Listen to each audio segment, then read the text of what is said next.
Magandang araw Pilipinas, magandang araw mga kapantalan. Ako po si Jel Manalo. Nandito tayo ngayon sa Batangas Port Passenger Terminal Building para ihatid sa inyo ang mga balita sa loob at labas ng Pantalan. Ito ang Ronda Pantalan.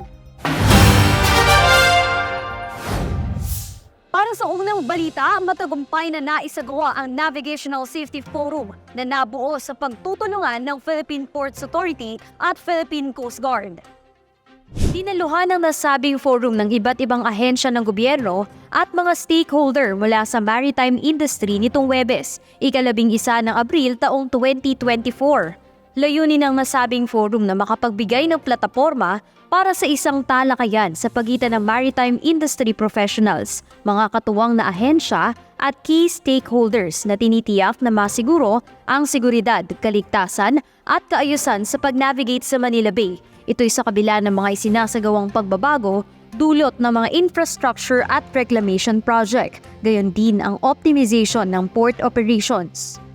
With the speakers from different organizations, we are sure that activities like this forum is significant in ensuring a more harmonized relationship between the members of the maritime community. As an organization responsible for managing and overseeing Malaysian ports, we recognize the pivotal role we play in shaping the future of our environment. The call to protect and preserve our planet for future generations resonates deeply within our hearts, and it is our duty to respond proactively. Sa nasabing forum, nagkaroon ng pagkakataon ang mga kinatawan ng bawat ahensya ng pamahalaan na naging speaker sa forum para mabigyang linaw ang ilang issue at hamon sa kani-kanilang operasyon. Sa panig ng PPA, tinalakay ang kahalagahan ng designation ng anchorage areas sa Manila Bay pati na ang Vessel Traffic Management System na may malaking ambag para sa operasyon ng PPA at PCG. Para sa PPA, umpisa pa lamang ito ng mas malawak na kolaborasyon sa iba pang mga ahensya ng pamahalaan upang mapahusay pa ang serbisyo sa mga mamamayang Pilipino. Samantala, tumugon sa sakuna ang mga port police at maging ang mga security at emergency personnel ng ICTSI nang sumiklab ang sunog sa kabahayan sa Isla Puting Bato sa Maynila. Umabot sa 5th alarm ang sunog sa Isla Puting Bato sa Tondo ng ika-10 ng Abril 2024. Ayon sa Bureau of Fire Protection, nagsimula ang sunog pasado 3:30 ng hapon at naapula bandang 8:00 ng gabi. Tumulong ang mga kawani ng PPA sa pag-asikaso ng traffic flow sa nasabing lugar. Nabigyan din ng drinking water ang mga fire volunteer na tumulong para agad na maapula ang sunog. Sa pagdiriwang naman ng Araw ng Kagitingan, ipinakita ng Port Management Office ng Zamboanga del Norte ang isang tradisyonal at modernong pagtatanghal ng sayaw. Ito'y upang bigyang pugay ang kagitingan at sakripisyo ng mga bayaning Pilipino. Nagsama-sama ang mga opisyal at empleyado ng PMO upang gunitain ang Araw ng Kagitingan ng may paggalang at pagmamalaki sa pamamagitan ng mga aktibidad na pangkultura tulad ng pagtatanghal ng sayaw. Patuloy na isinusulong ng PMO ang pagkakaisa, pagkamakabayan at pag-alala sa mahalagang pangyayari sa kasaysayan na tumutukoy sa diwa ng Pilipino. Sa PMO Zamboanga del Norte pa rin, nagbabot ng mainit na pagbati sa komunidad ang pamunuan ng Pantalan para sa pagdiriwang ng Idil-Fitir. Layunin nito na may palaganap ang pakikipagkaibigan sa panahon ng Idil-Fitir, isang makabuluhang holiday sa relihiyon na ipinagdiriwang ng mga Muslim sa buong mundo. Humataw naman sa pag-workout ang mga empleyado ng Port Management ng Palawan bilang pagtalima sa PPA Mental Health Program na layuning mapag-ingatan ang kalusugan ng mga kawani ng PPA.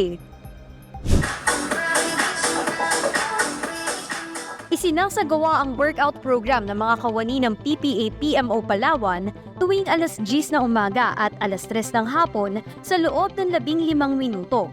Sabay-sabay na nanonood ng workout ang mga empleyado para mag-ehersisyo sa kani-kanilang workstations.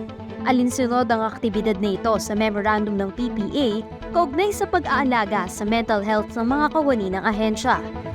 Nakakatulong ang aktibidad na ito upang magkaroon ng positive mental at physical outlook ang lahat ng mga empleyado.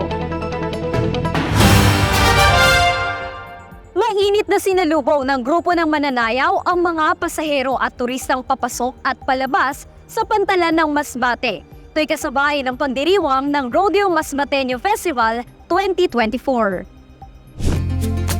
Makulay, masigla, at enggrande ang pagbubukas ng Rodeo Masbateño Festival kung saan nakiisa ang Port Management Office ng Masbate. Tiniyak ng PMO ang seguridad ng mga pasahero at dancers habang isinasagawa ang mga pagtatanghal.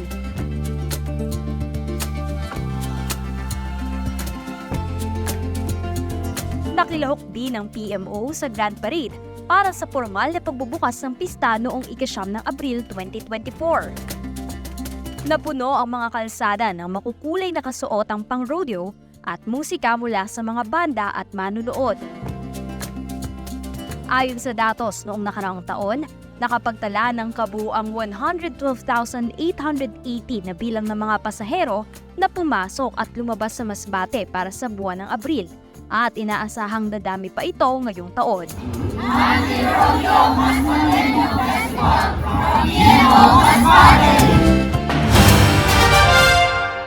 At iyan ang mga balitang aming nakalap sa pagronda sa mga pantalan sa araw na ito. Manatili pong nakatutok sa aming social media pages. I-type lamang ang Philippine Ports Authority sa Facebook, Instagram, X at TikTok para maging updated sa mga kaganapan sa pantalan. Muli ako po si Jel Manalo at ito ang Ronda Pantalan.